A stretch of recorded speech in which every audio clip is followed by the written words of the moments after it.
Todos bem? Muito bom. Vamos então estar orando para nós darmos início à palavra dessa noite, pedindo que o Senhor venha falar aos nossos corações. Ó Senhor, nosso Pai, nós te pedimos, toca, Senhor, os nossos corações nessa noite. Aquebranta-nos, Senhor, para ouvir a Tua voz, entender o que o Senhor tem para nos ensinar.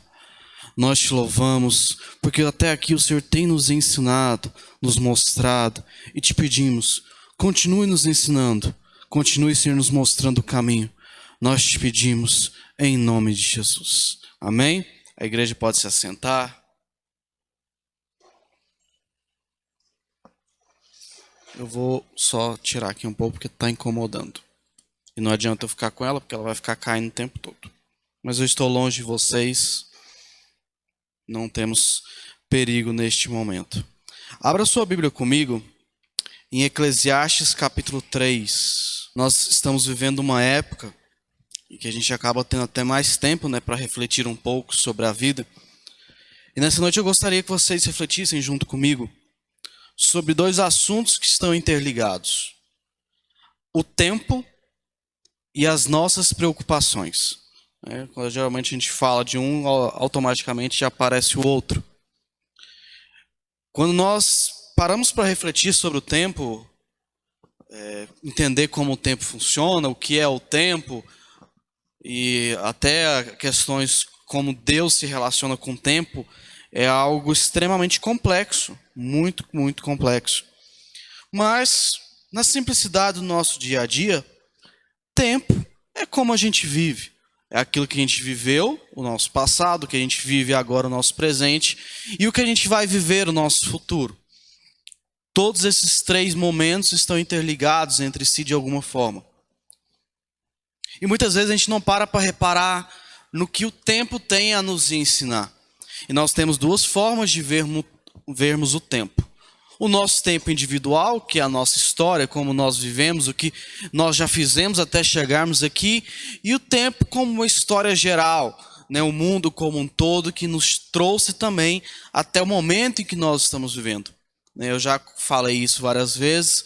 Eu sou um amante de estudar história, porque eu acho isso algo impressionante. E outra pessoa também achava muito interessante a questão da história, e era Salomão. Vamos ler aqui então em Eclesiastes 3, o que ele fala um pouco sobre a questão do tempo. Eu leio um e a igreja outro para vocês se manterem exercitados. Para tudo há uma ocasião certa. Há um tempo certo para cada propósito debaixo do céu. Tempo de matar e tempo de curar. Tempo de derrubar e tempo de construir. Tempo de espalhar pedras e tempo de ajuntá-las. Tempo de abraçar e tempo de se conter. Tempo de rasgar e tempo de costurar. Tempo de calar e tempo de falar. Olha aqui que coisa interessante. Nós muitas vezes na nossa correria do dia a dia, nós acabamos não entendendo essa parte aqui. Há um tempo, há uma ocasião para todas as coisas. Todas as coisas em algum momento podem acontecer. Só que nós muitas vezes nós não nos preparamos para isso. Nós acreditamos que a história da nossa vida segue um padrão que nós queremos que ela siga. Nós achamos, minha vida vai acontecer isso, minha vida vai acontecer aquilo, minha vida vai acontecer aquilo outro. Só que não é assim que a história funciona. A gente pode olhar para um motivo muito simples. Quem no ano passado, no momento em que planejava 2021, na época da campanha do Projetando 2021, ou qualquer outra pessoa no mundo, conseguiria prever que nós entraríamos em uma pandemia como essa, um momento de doença em que as pessoas iriam se afastar? Ninguém poderia prever. Ninguém podia imaginar. Na verdade, dentro da ciência, nós sabemos que de tempos em tempos se levantam coisas do tipo. Mas ninguém sabe quando isso vai acontecer ou não. Ou seja, nós não nos preparamos para isso. Nós não estamos preparados para as coisas que podem acontecer. Muitas vezes, inclusive, sabendo que elas vão acontecer. Uma dessas coisas que é muito interessante é quando a gente fala de morte. Muitas vezes, quando a gente fala sobre morte, as pessoas se assustam e coisa e tal. Eu não quero, não quero. Olha, há uma única certeza nessa vida. Você vai morrer. Todas as pessoas no mundo vão morrer. Morte é natural. Ah, Charles, mas e se Jesus voltar, a gente não vai morrer? É algo que pode acontecer, mas não é o natural. O natural é que você vai morrer. Se Jesus vier, ótimo, beleza. Você tem que estar preparado para isso também. Mas outra coisa, você vai morrer. E aí, quando você para e pensa que você vai morrer e que a certeza da sua vida é a morte, o que interessa é o que você tem feito enquanto você está vivo. Porque quando nós deixamos de pensar na morte, nós vivemos como se nada estivesse acontecendo ou como se nada pudesse acontecer. Como você tem vivido na sua família? Como você tem vivido para que as pessoas se lembrem de você quando você não mais estiver aqui? O que você tem agido com as outras pessoas? Qual o legado que você tem deixado? Porque a gente não pensa no tempo. A gente tem que entender em certos momentos da nossa vida, nós iremos encarar dificuldades. Agora, nós estamos preparados para quando isso acontecer? Salomão, então, chamava atenção aqui para isso. Olha, vai chegar um momento em que as coisas não serão como você imagina. Há momentos de paz, mas há momentos de guerra. Há momentos em que você estará abraçando as pessoas e haverá momentos em que você vai ter que deixar de abraçar. Olha o que nós estamos vivendo, né? Há momentos em que você irá amar, mas há momentos em que você vai ter que deixar de amar e se afastar. Nós temos que entender que essas coisas vão acontecer, mas como nós estamos direcionando o nosso tempo? O que ganha o trabalhador com todo o seu esforço? Ele fez tudo apropriado ao seu tempo. Também pôs no coração do homem o anseio pela eternidade. Mesmo assim, ele não consegue compreender inteiramente o que Deus fez. Descobri também que poder comer, beber e ser recompensado pelo seu trabalho é um presente de Deus. Aquilo que é, já foi. E o que será, já foi anteriormente. Deus investigará o passado. Fiquei pensando, o justo e o ímpio, Deus julgará a ambos, pois há um tempo para todo o propósito, um tempo para tudo o que acontece. O destino do homem é o mesmo do animal. O mesmo destino os aguarda. Assim como morre um, também morre o outro. Todos têm o mesmo fôlego de vida. O homem não tem vantagem alguma sobre o animal. Nada faz sentido. Quem pode dizer se o fôlego do homem sobe às alturas e se o fôlego do animal desce para a terra? Olha aqui, Salomão então traz uma reflexão muito interessante. Nós vemos as coisas acontecendo. E muitas vezes a gente se esquece que um dia, para nós, essa história terá um fim. E ele fala, se essa história terá um fim e se o fim de todos é a morte, o que interessa é o que nós fazemos em vida, porque enquanto nós estamos vivos, os nossos atos nos acompanham. Depois que a gente morre, a gente não pode fazer mais nada. Então ele fala, olha, a gente tem que se preocupar com o que está acontecendo agora, com a nossa vida. O que nós estamos fazendo? E ele fala, eu descobri que o que é bom é o homem andar segundo a justiça, fazendo aquilo que é bom. Mas olha que ao mesmo tempo que Salomão fala que esse é o melhor método de vida, a melhor forma de viver, que é viver uma vida reta, uma vida íntegra, o que ele fala que ele viu? No lugar da justiça havia impiedade, no lugar da retidão ainda mais impiedade. Mas ele fala, olha, isso que está acontecendo na vida, não se preocupem. Há um tempo para todas as coisas e Deus está olhando para tudo o que acontece. E há algo aqui interessante também, no anterior a esse, no versículo 15. Aquilo que é, já foi, e o que será, já foi anteriormente. Aqui em Eclesiastes ele também fala em outro local, não há nada de novo debaixo do sol. As coisas se repetem, a história se repete, a história é cíclica. Ela sempre volta a acontecer de uma forma diferente, mas ela se repete. E o que ele chama a atenção? A história está se repetindo e a gente parece que não aprende com ela. As coisas acontecem e acontecem de novo, e a gente parece teimar e fazer com que as coisas aconteçam da mesma forma. Nós hoje estamos assustados com essa pandemia, atingiu todo mundo e coisa e tal. Ah, quarentena, isso que não sei o quê. Mas se nós olharmos para a história, as pandemias já aconteceram outras vezes. Na verdade, se nós formos olhar historicamente falando, essa que nós estamos vivendo é a mais tranquila das anteriores. A última que nós tivemos em 1919, não, 19, 18, 19, final da Primeira Guerra Mundial, a gripe espanhola, cerca de 30 milhões de pessoas em todo o mundo morreram. Na peste negra, lá no século XIV, ano 1300 e algumas coisas, 1/3 a 50% de toda a Europa, de todo o continente, morreram. E assim tivemos várias outras doenças ao redor da história. E quarentenas, tivemos várias também, inclusive durante essas doenças, para tentar evitar que elas se aumentassem, as pessoas ficaram isoladas, os navios ficaram parados nos portos. Inclusive, esse termo quarentena surge da peste negra, onde os navios tinham que ficar parados nos portos 40 dias. Foi daí que surge a palavra quarentena. Então, isso já aconteceu antes.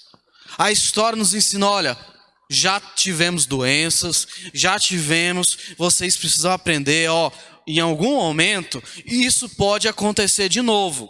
E o que vocês estão fazendo quando isso acontecer? Vai acontecer de novo. Salomão fala, olha, não tem nada de novo.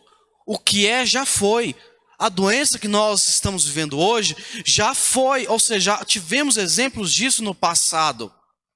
Mas parece que a gente finge que não está acontecendo. As pessoas parecem que não levam a sério a história, o que a história nos ensina. Essas doenças, igual hoje, nós temos um número de mortos, já passou dos 5 mil, já beirou 6 mil no Brasil. Essas anteriores nós vimos que matou milhões de pessoas. Mas, de certa forma, a ciência já entendeu como isso funciona e a gente percebe que os números diminuíram. Mas parece que as pessoas não ligam para isso. A gente continua vivendo a vida, reclamando das coisas, preocupado, tantas preocupações. Olha aqui, a gente entra no segunda parte. O tempo e as preocupações. O que tem nos preocupado tanto que tem nos tirado o foco daquilo que realmente interessa. Hoje, eu vendo disputas políticas de alguns deputados querendo reabrir os shoppings. Beleza, mas nós vamos reabrir os shoppings, vamos aglomerar pessoas. Muitas dessas pessoas podem estar doentes, podem contaminar outras pessoas e isso geraria um problema. Sim, pode gerar. Qual é a sua verdadeira preocupação, então? A vida das pessoas? Elas doentes? Ou alguma outra coisa? Quais são as suas verdadeiras preocupações? E a vida, amados, é isso. Nós temos que entender quais são as preocupações relevantes e quais não são. Aí você fala, mas e como eu vou saber o que poderia ser relevante ou não? Nós temos duas formas de ver aí. A primeira forma de entender o que é importante, quais são as verdadeiras preocupações que deveriam interessar, é o conselho de Salomão. Viva uma vida justa, uma vida íntegra e se alegre com o fruto do seu trabalho. Ou seja, então você vai falar assim, olha, o que eu posso me preocupar para ter essa vida justa, uma vida íntegra, uma vida que eu respeite as pessoas. Isso é algo com que você deve se preocupar. A outra medida para essa preocupação foi dita pelo próprio Jesus em Mateus capítulo 6, no verso 19. Do 19 até o fim. Eu leio agora e vocês me acompanham. Não acumulem para vocês tesouro na terra, onde a traça e a ferrugem destroem, e onde os ladrões arrombam e furtam. Mas acumulem para vocês tesouros nos céus, onde a traça e a ferrugem não destroem, e onde os ladrões não roubam nem furtam. Pois onde estiver o seu tesouro, aí também estará o seu coração. Os olhos são a candeia do corpo. Se os seus olhos forem bons, todo o seu corpo será cheio de luz. Mas se os seus olhos forem maus, todo o seu corpo será cheio de trevas. Portanto, se a luz que está dentro de você são trevas, que tremendas trevas são. Ninguém pode servir a dois senhores, pois odiará um e amará o outro, ou se dedicará a um e desprezará o outro. Vocês não podem servir a Deus e ao dinheiro. Então, nessa primeira parte aqui das preocupações relatadas por Jesus nessa parte, ele começa a falar sobre a questão do dinheiro. E quão fútil é a preocupação com o dinheiro. E Jesus já começa falando, olha, não se preocupem em ajuntar para vocês tesouros nessa terra. Toda essa riqueza que vocês querem acumular, que vocês se preocupam em acumular, não vai ter utilidade nenhuma. Porque a hora algo vai destruí-la, ou alguém vai roubá-la de você, ou ela não vai ter utilidade alguma.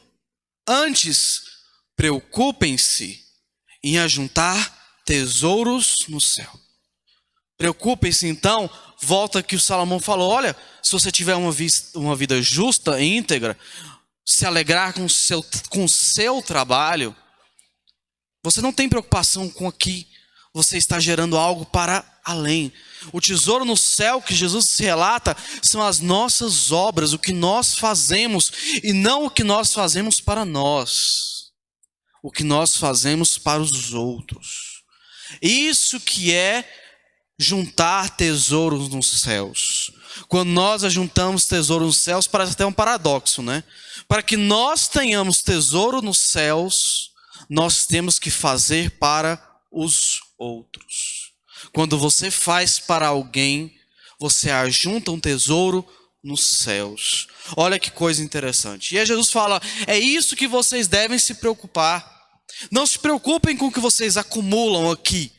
Pensem naquilo que vocês estão guardando nos céus. E ele ainda fala que quando nós nos preocupamos somente com isso aqui, somente em ajuntar, em ter e tal, ele fala, os olhos do corpo, os olhos são a candeia do corpo.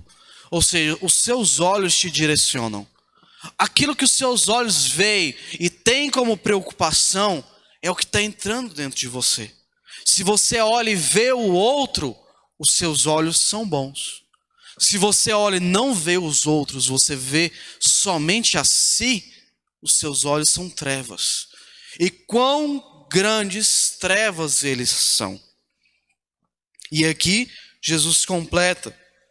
Ninguém pode servir a dois senhores, pois odiará um e amará o outro, ou se dedicará a um e desprezará o outro. Vocês não podem servir a Deus e ao dinheiro. Amados, não tem como. É impossível vincular servir a Deus e preocupar-se com o dinheiro. Não tem como. É impossível. Ou se você se preocupa com um, ou você se preocupa com o outro. E é interessante que nós vemos várias dessas notícias durante essa pandemia. O quanto as pessoas estão preocupadas com o dinheiro. Ah, o dinheiro disso, ah, o dinheiro daquilo, ah, o dinheiro daquilo outro. Ah, mas tem gente ali que está passando fome. Não interessa não. Eu quero saber o meu. Quando eu vou voltar a ganhar dinheiro. Quando eu vou voltar a poder acumular dinheiro. Quando eu vou voltar a poder ter mais e mais dinheiro. Ah, mas e as pessoas? Não me interessa. Você vê, não é possível você servir a Deus olhando para as pessoas, para que as pessoas precisam, enquanto nós estamos preocupados com o dinheiro. Não é possível, não tem como. Nós temos que escolher a quem nós servimos. Se nós servimos a Deus, nós nos preocupamos com as vidas, nós nos preocupamos com as pessoas, nós nos preocupamos com as necessidades das pessoas. Se nós servimos ao dinheiro, nós só nos preocupamos com o dinheiro. O dinheiro não preocupa se a pessoa está doente ou não, se a pessoa está feliz ou não, se a pessoa está alegre ou não, se a pessoa está satisfeita com o seu trabalho ou não, se a pessoa é íntegra ou não, se ela é justa ou não. O dinheiro não se preocupa. O dinheiro só quer saber de aumentar, de ter mais, de acumular mais, de ter mais, sempre mais e ser mais do que os outros. É assim que funciona o dinheiro. Mas não é assim que nós podemos ter uma vida boa, uma vida íntegra, uma vida satisfatória, como diria Salomão. Ou ter uma vida preparando um tesouro nos céus, como diria Jesus. Nós temos que entender que a nossa vida se divide em dois momentos. Essa vida carnal, que finda com a morte, e até aqui é o que Salomão fala. Tenha uma vida feliz, preocupe-se que você vai morrer. E já que você vai morrer, tenha uma vida justa, uma vida íntegra, uma vida feliz. E depois que você morrer, entra Jesus falando: guarde para você tesouros nos céus. Porque como disse lá Salomão, depois que você morre, daqui você não leva nada. Mas diga a você que você leva o que as suas obras acumularam no céu. O dinheiro que você acumulou aqui, fica aqui. Não serve para nada. Não adianta nada isso lá no céu. Deus não está preocupado com nada que você acumulou. Não está preocupado com a roupa de grife que você usou, com o carro do ano que você teve. Deus não está preocupado com a mansão que você comprou. Deus está preocupado com quantas pessoas você ajudou. Deus quer saber a quantos você estendeu a mão. Deus quer saber quantas pessoas você respeitou ficando na sua casa durante uma pandemia. Deus quer saber quantas pessoas você ajudou quando elas estiveram precisando de alguma ajuda naquilo que você poderia ajudá-las. Deus quer saber que atitudes você tomou diante de uma doença tão séria, sabendo que ela se propaga tão facilmente. O que você fez? Ou você só se preocupou com você, com as suas vontades? Eu não aguento mais ficar em casa. É chato, eu vou andar na rua, eu vou fazer aglomeração. Mas isso pode contaminar outras pessoas. Não tem problema, eu não aguento mais ficar em casa. Egoísmo que chama isso. Você não está se preocupando com as outras pessoas. Nem com você mesmo, nem com as outras pessoas. É isso, meus amados, que nós precisamos aprender. Nós temos que levar uma vida que nós sejamos menores, para que Cristo seja maior em nós. E é isso que está escrito, como diria João Batista: que ele cresça e que eu diminua. Essa diminuição aqui, amados, é em todos os sentidos, é para todas as coisas.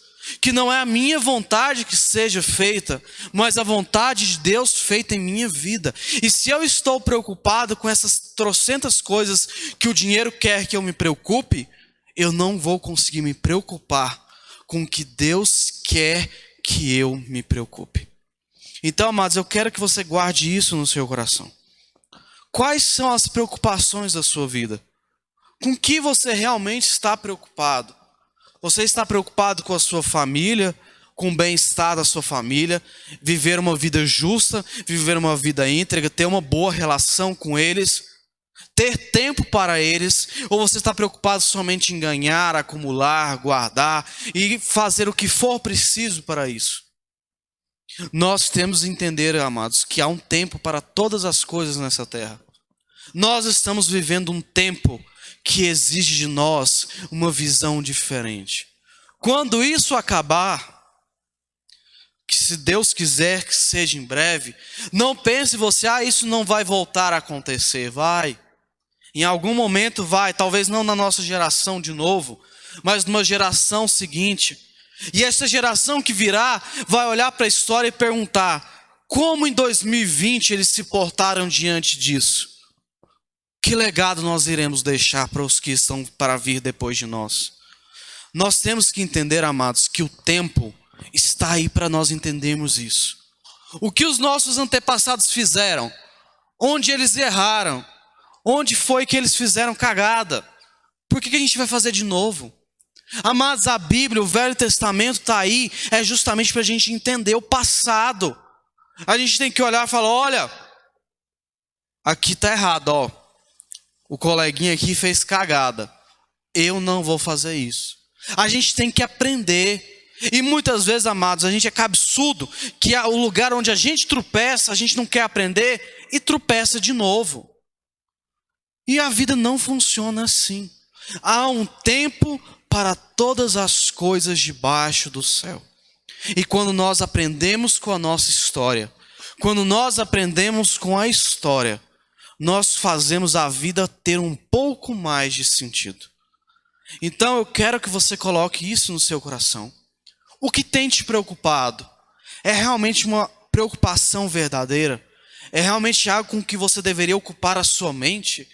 Ou você só está preocupado com coisas supérfluas e coisas que nada acrescentam na sua vida atual e na sua vida espiritual? Quando as pessoas procuram a você, o que elas encontram? Uma vida justa, uma vida íntegra, uma vida que você é uma pessoa feliz com aquilo que você faz, com aquilo que você tem? Ou você é uma pessoa que está preocupada só em ter e não sobra nenhum minuto para você ser? Eu quero que você coloque isso no seu coração. Que nós possamos aproveitar esse momento de doença e pandemia e coisa e tal, e quarentena, para que nós possamos estar refletindo sobre isso. Nós temos algo a aprender. Nós precisamos aprender com o que veio antes de nós. Que a nossa vida, amados, possa ser bem vivida. Mas bem vivida não só no hoje, mas lembrando que nós temos que construir um tesouro nos céus. Então lembre-se disso. Viva a sua história, viva o seu tempo, lembrando que o tempo exige de nós atitudes. Nós não temos tempo para todas as preocupações, mas que nós possamos direcionar essas preocupações para aquilo que realmente interessa. E quando nós olhamos para o que Cristo nos ensinou, nós sabemos o que realmente interessa. Amém?